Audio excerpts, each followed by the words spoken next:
I think we'll go ahead and get started, and more people can join as we go along. But it's great to see many familiar faces. I'm Elena Janot. I'm Vice President of External Relations here at NCCS, and I just wanted to take the opportunity to welcome you and thank you for joining us to learn more today about the Survivorship Challenge, DC or Bust, as part of our CPAT symposium this year.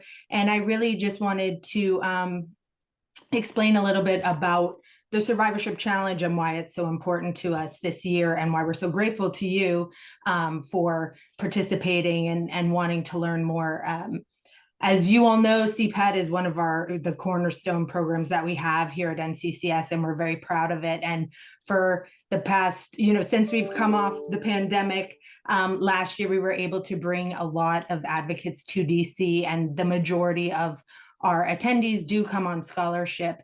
And last year, thanks in part to Veronica's great outreach work, we had many people on a waiting list. And so this year we want to be able to have the opportunity to bring a few more people to DC. And so in order to do that, we had to kind of change up our structures a little bit and really look to you, our CPAT members, to help us so that we can bring more people and have access to this content for many more survivors across the country. So this is our pilot year doing it, and we're really grateful to all of you to sort of bear with us as we work through the kinks, so to speak. But we're excited to introduce it to you today, and we'll have plenty of opportunities to ask questions. And I just want to thank our team, Karen, who really took this on, and you'll be hearing from her next, and Kara, Veronica, Zach. Everybody's been a part of this, so I'm really grateful to all of them. Zach, you can go ahead and change the slide. So the Survivorship Challenge is an online fundraising campaign for our CPAT scholarship recipients.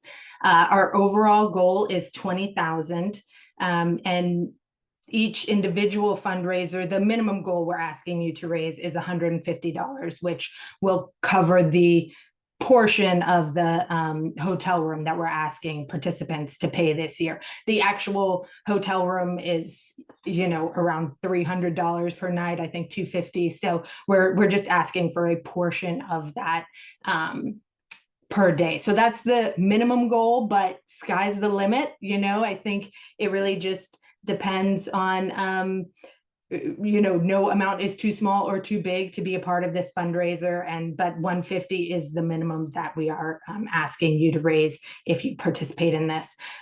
You will be able to create your own fundraising page. You'll see from Karen and Kara, they're going to teach you all sorts of different ways to share this, to market this to your friends, families. So we'll be hearing a lot more about that. And then one incentive that we have is that if you raise 500 or more, we will be able to provide a private tour of the Capitol for just those people. So one of our friends in Congress will be providing that access to us, and there'll be more details to come as we get closer to the symposium about logistics for that and when it will be. But we're really, really excited. I have high hopes for this. We've already seen some funds coming in, and it's really exciting to us, as we know this is going to help us be able to expand our in-person symposium. So thank you so much. With that, I'm going to turn it over to Karen Wilson, who is our development manager, and she is going to take you all through the nuts and bolts of the program. Thank you very much, Elena. Good afternoon, everybody. It's good to be here with you as we go over sort of a survivorship challenge one-on-one. So the first thing is Give Lively. That is the online fundraising platform that we use. And this is where you would go to set up your personal fundraising page. And then you would share that page with your friends, families, and colleagues, and ask them to help support you in raising funds for the challenge. So in just a moment, we're going to just show you a brief video on how you would go into Give Lively and actually set up your page. But there is just one thing I wanted you to know, and it's really one of the most important tips, and that is to personalize your page as much as you possibly can. You could share a little bit about your personal cancer story. You could talk about what the CPAT Symposium means to you, what the ongoing advocacy efforts are all about and why that's important to you. Just any way that you can personalize your fundraising page to just make it, something that will really stand out and really encourage people to want to donate to help the cause. So let's go ahead, and take a look at the video now. Hello. So we are now going to take a look at Give Lively, which is the fundraising campaign we use. And this is where you will go to set up your personal fundraising campaign page for the Survivorship Challenge.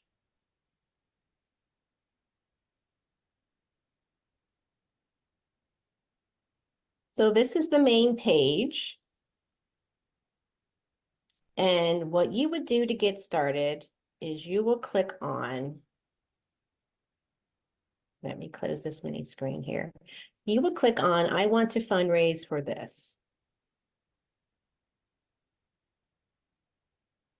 And I just need to log out of my account so you can see how it will actually look.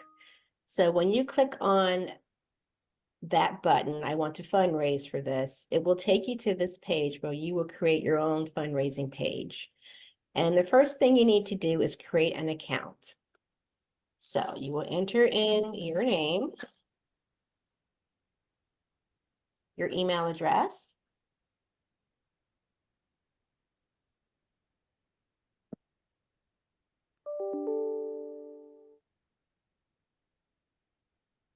and create your password.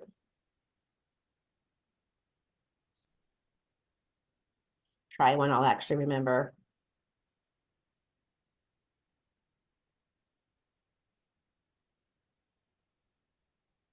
And then what you will do is just select Create Account.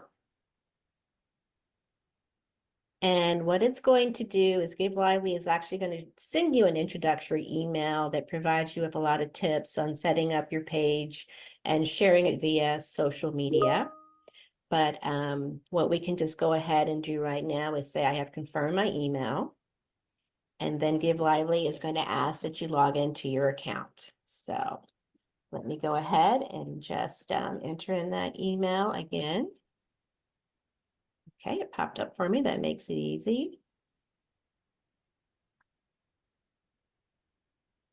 And then I will enter in my password that I just created. And then select log in. So then what you will do at this point is you will confirm the creation of your fundraising page. So click on that. And this is your personalized page that you will start to create. So right now it has name on page set as Karen Wilson. You can add a note about why you're passionate about this campaign.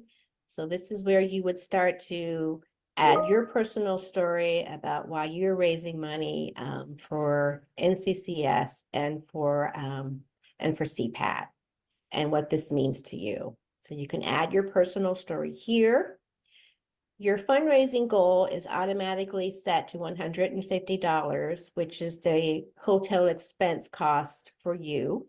But if you would like to try to raise extra money, say, for example, to participate in the personal tour at the Capitol, which we're offering for people who raise $500 or more, then you could set $500 as your fundraising goal. And you see right here where you will start to sort of build out your page a little more. This is where you can upload an image of yourself. So how you would do that is just click on Upload New Image. You would then go to wherever you would have your personal picture, wherever it is on your laptop, and you would just simply upload a personal picture of yourself. So just to give you an example, I will just upload just this canned photo. So I selected that photo and then I would select on Open. And then it shows me the photo and I would select save. And there it is. The profile picture appears right there. Now here at the bottom, you have the option to use the default image for your personal campaign page that we have provided, or I encourage you to upload another personal image that speaks to you personally and, you know, why you're looking to raise funds as a part of the survivorship challenge. Or you can also embed a video on your page if you would like to record a video and just speak about why you're raising funds, or if you have another video that you think speaks to the campaign, you can certainly select this and upload it. And then once you feel like you have everything looking great on your page, you simply click save.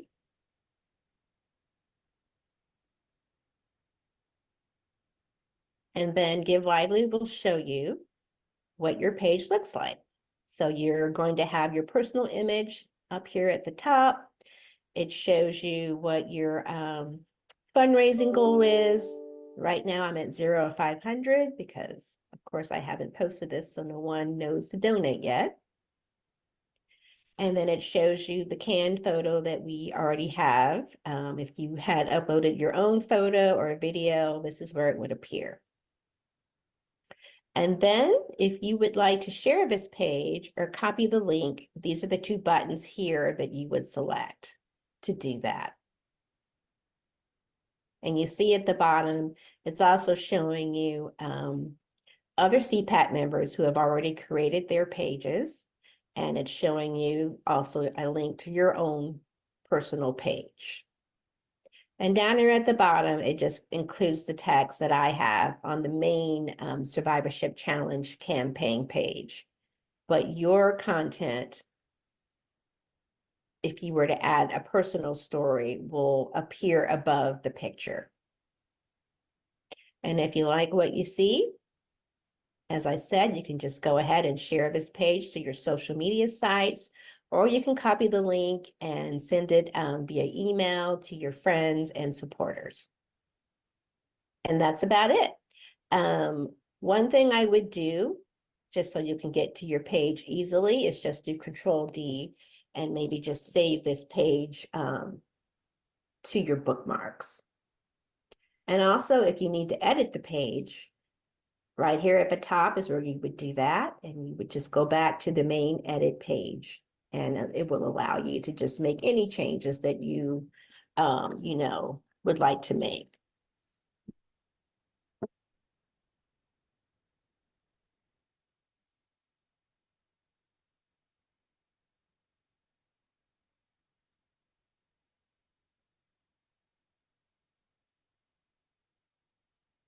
Just typing a little something just so you guys can see what that will look like. Click save again once you've made your changes, and it takes you back to your finished page, and you can see here where your personal story will appear right underneath a note from Karen Wilson, or you can give that any title that you like. And that's it. So if you have any questions, please feel free to reach out to me at any time. Okay, well, that concludes the video. And as you can see, it's really not that difficult at all to get your own fundraising page up and running. Another helpful resource, if you have any you know, additional questions about how to set up your page, is the Survivorship Challenge Fundraising Guide, which you can find on the CPAT registration page. The guide includes, as I said, some instructions on how to set up your page. It also includes some social media email templates for you to use. And also, if you need to provide a form for anyone who would like to donate funds via check, I could send you a pledge form. So please reach out to me if you need that. I am going to go ahead now and pass the ball to Kara, and she's going to talk a little bit about how you can share your page to all your friends and colleagues. Thanks so much, Karen. Wow, it's really easy to share everything that you build out on Give Lively, the way that Karen showed you how to do it. And I am excited to help walk us through how to do that. So I'm going to give kind of a four-step process of how we're going to share this on social media. And this process really assumes that you aren't a frequent user of social media. So if you are more of a social media expert, bear with us as we get down to the tips later on. But let's jump into it. So, for when you want to share something on social media, the first thing obviously you have to do is log into your account. And this is on whatever platform, right? Maybe you're sharing on Instagram, on Facebook, on X, any of the other platforms that are out there. You should have the ability to share a post. And as you can see in the visual here, all of the posts, you go to a different place on each platform for where you're going to start that post, but you can add a caption and you can add either a video or photographs, emojis, things like that, right? So we are going to make sure that you're logging in to your profile and you go to the area where you're going to create a new post. And then we'll go to step 2. So step 2 is where you're going to craft an inspiring caption. Remember that people are definitely more visual than they are textual, so we want to keep the captions fairly short, but also informative. And we want to make sure to put as much of the important information up front as we can so we can catch people's attention while they're focused on your post. Now, you can write a caption that's going to share your individual story, but remember at this point, you've probably already shared your story in the Give Lively page. So we can just kind of give a synopsis here. A lot of your friends on social media will probably already know what you've been through. So we're going to write a caption that shares your story and again, explain why the cause matters to you. I can tell you personally, I attended a CPAT symposium as kind of one of my first interactions with NCCS before I ever was on staff here. And for me, it changed the whole way I looked at the advocacy work that I was doing. And it was so incredibly inspiring. So when I'm fundraising for the cause, I want to tell people how that changed my life and what a huge impact that symposium had for me. And so I'm inviting you to do the same. You want to definitely make sure to use language that invites others to join in this amazing work that you're doing. Hashtags can be helpful, not only for those that are searching for information based on hashtags, but it's also another fun way to share your thoughts and feelings or about the work that you're doing. And so I've suggested a few of the hashtags that you can use here. A pro tip, though, is maybe you don't feel like such a fantastic writer or you just don't know the words to say or where to get started. So in our social media toolkit, which you'll be getting, I have crafted a caption that you can use either in whole or even just to use as an inspiration to craft your own. And you can see that there, but a lot of join me language and hey friends, come on, you can support this too. Let's hop to step 3.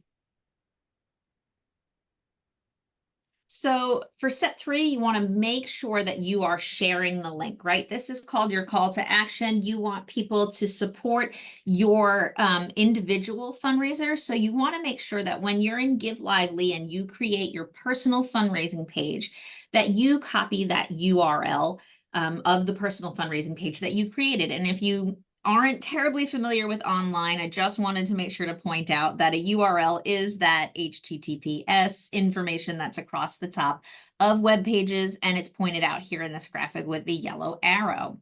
So you want to make sure that you copy and paste your unique fundraising link at the bottom of your caption or somewhere in your caption so that people have something to click on so that they know where to go to support you. And let's hit step 4, nice and easy process. So step 4 is when you add graphics. Now, we want to make this easy for you. So we've created a graphic. You can see it on the screen here. It's the Survivorship Challenge, DC or Bust.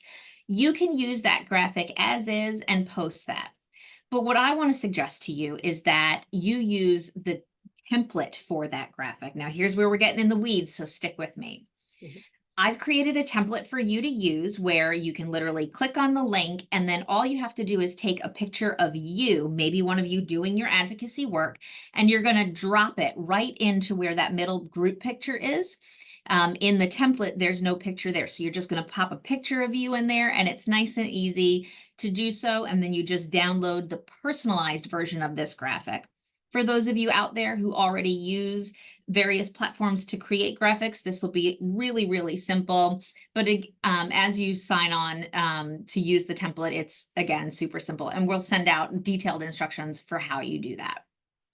If you don't want to use one of our pre-made graphics in that, I highly recommend you use a picture of you doing your advocacy work, because that's what's going to capture your friend's attention. Either way, we're very graphic natured people. We love to see the pictures. That's what's going to draw someone in to read that really inspiring caption that you crafted. So remember that every time that you share this stuff, it helps to bring more people and bring them in so you get closer to your goal. I want to see everybody on that private capital tour. All right. How about we hop to some tips now? Go to that next slide, please. So what I've done here is provided some tips that will help you to maximize your reach on social media. Those are pretty techie terms, but basically by reach, I mean it maximizes the number of people that see your post. Commonly held misconception is that if you post it on social media, everybody that friends you will see it, but that's not how it works. So if you want to make sure that more and more of your friends see your post, it's got to be really engaging and people have to actually engage with it. So the first way you can absolutely maximize that is to time your posts strategically, right? You probably know your friends well and what times during the day they're most likely on social media, and something that's a fresh post is more likely to be seen. So if you think it's lunchtime or after dinner when people are sitting around and doing their scrolling, it's a great time to post, to schedule your post or to put your post onto social media. Tip 2 is to go ahead and post it on multiple platforms, right? If you are on more than one social media platform, maybe you do Facebook and Instagram, or maybe you're on several different ones, make sure to post it on more than one and not just one. And a pro tip here is if you're on Instagram and you can't post your link, you can create a QR code and share that in your carousel. And if you have questions on how to do that or need any extra support, please reach out to me. I'm happy to help you do that. The next one is to engage your audience. So as people are commenting how proud they are of you, how excited they are for the work that you're doing and the impact that you're having in your cancer advocacy, make sure to go back on and reply to them or like their comments, because the more interaction on your post, the more people will begin to see it. So make sure that you're engaging people and thank them ones that are donating for you. It's so important to let them know how grateful you are for their support of getting you to DC. DC or bust, right? Tip number 4, we're going to utilize stories and live features. So what I showed you earlier was how to create a post, right? And that's a great start. But if you are a more advanced social media user, you can absolutely post as stories or reels, hop on live and share about what you're doing. All of these different methods of engaging on social media help to kind of teach the social media platform that what you're posting about is engaging and more people want to see it. And so they'll show it to more people or to different people, right? So definitely want to try using a bunch of different ways of engaging people on social media. And then the last tip I have for you is to drop into their DMs. So any of the private messaging features that come along with a lot of the social media platforms, whether it's DMs in Instagram or PMs in Facebook, you want to take your post and share it privately with a handful of your friends and family or your followers, right? And this makes sure it gets specific person's attention in a very private way. You can add something specific into that caption or just copy and paste the caption in there as well. But it's a great way to really directly catch people's attention with your request. All right, next slide. So the roadmap to a successful campaign is we want to ensure that we're sending personal messages like we just talked about, right, to your inner circle. If you don't want to do that through the social media platforms, you can also do it through an a text message, right? So you can download the graphic on your phone, save it as a photo on your phone, and then send it along with a little text to a lot of your close friends. It's another really great way to catch people's attention and get them involved. Just make sure that you're including your personalized fundraising link in that. Again, make sure that you're thanking your donors throughout the campaign. If people didn't choose to donate anonymously, you'll see who posted and who donated, so you can thank them directly for their gift. And tagging them in your posts not only gives them special attention, but also helps to increase your reach. That is it for me, other than just really encouraging you to get DC or bust. And at this point, I want to turn it over to our advocate, Sarah Cohn, who has already gotten started sharing hers on social media, and she is great help for any of those tips and tricks. I'll turn it over to Sarah. Thanks. So it's kind of funny. I just kind of happenstance saw as I was registering for a CPAT, was like, oh, this sounds like a fun challenge. But I was kind of had a great opportunity because I'm celebrating my 10-year cancer anniversary this year, literally in February. So it was perfect timing to share that story on my social media along with my fundraising link. I got a lot of folks who are interested, just, congratulating me on my cancer anniversary as well as donating. I'm also kind of at an advantage because I work in cancer care. So I had a lot of folks who I work with who I know have personally been touched by cancer work in it every day. So they know how important it is to support advocacy for cancer care. So I think I just had a really lucky moment in time, and it's been a great success. So I think I've exceeded my goal already. So I think my next step is I'm going to bump up my goal again and then start reposting. But I did want to share a couple tips, I think, on top of what Kara shared. I also work in communications and social media. So I have some experience from my professional life as well that I thought might be helpful to some advocates who are just getting started.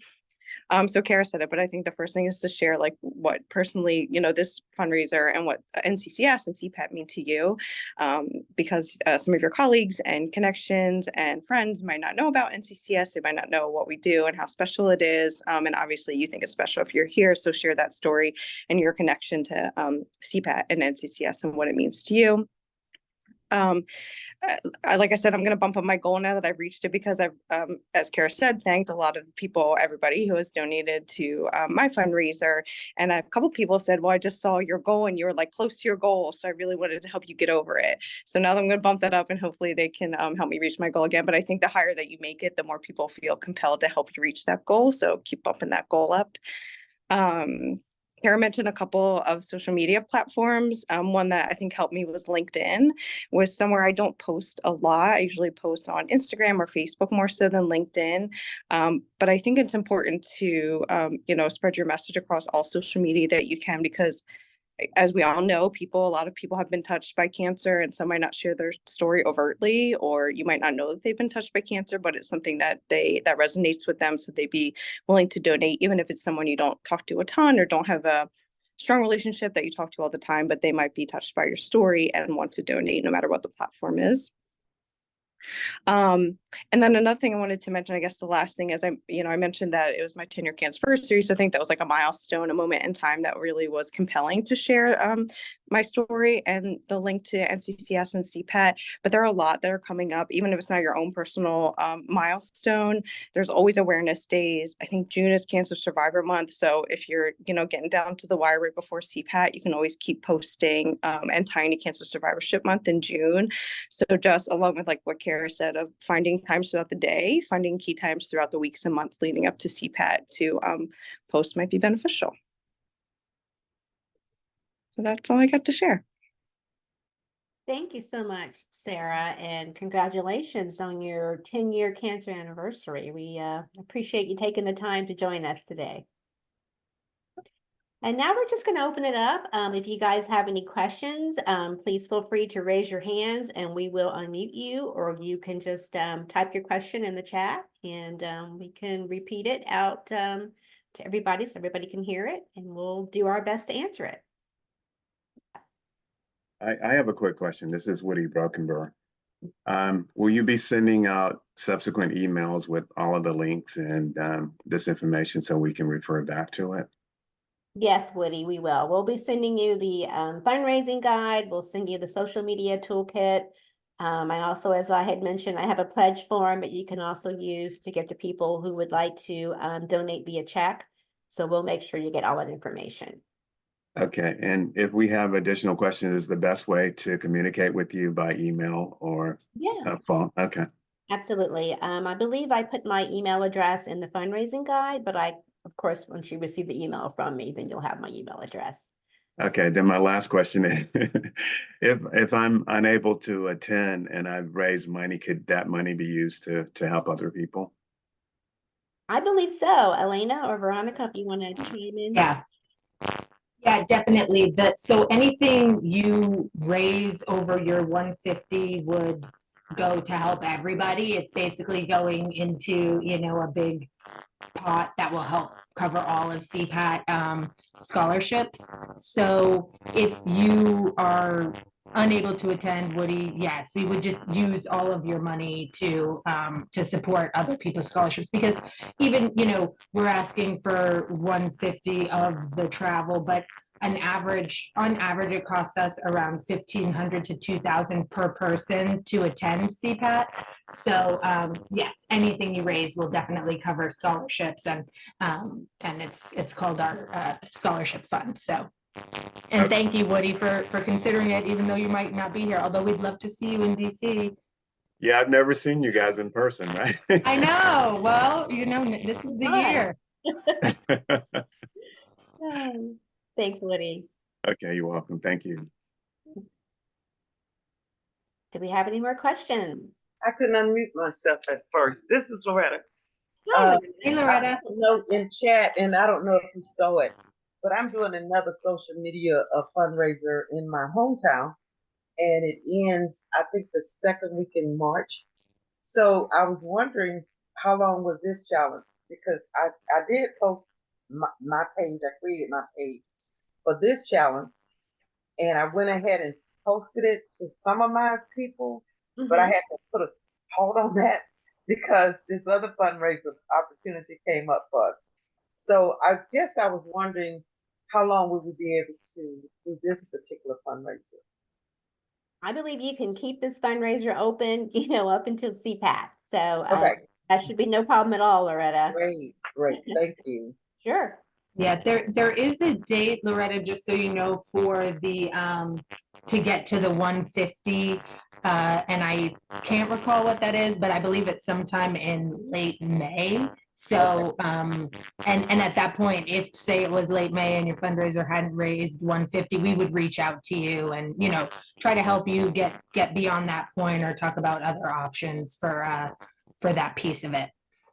Yeah, that's good. I just didn't want to exhaust my audience at this point, because the one that I'm doing here locally is just for 2 weeks, for the next 2 weeks. I think it ends Oh, okay. March 8th. And so after that, I'll use this one more. You'll have plenty of time, Loretta. Thank you. Definitely. Thank you. All right. Well, then I guess that concludes our webinar for this afternoon. I thank you all on behalf of Elena, Kara, and Sarah, and myself for joining us today. We hope that you got some useful information, some great tips on how to set up your fundraising page and how to share it with everyone that you know in the universe. We wish you a lot of luck with your fundraiser. So DC or bust. And we look forward to seeing you all in Arlington, Virginia. Bye-bye. Thank you.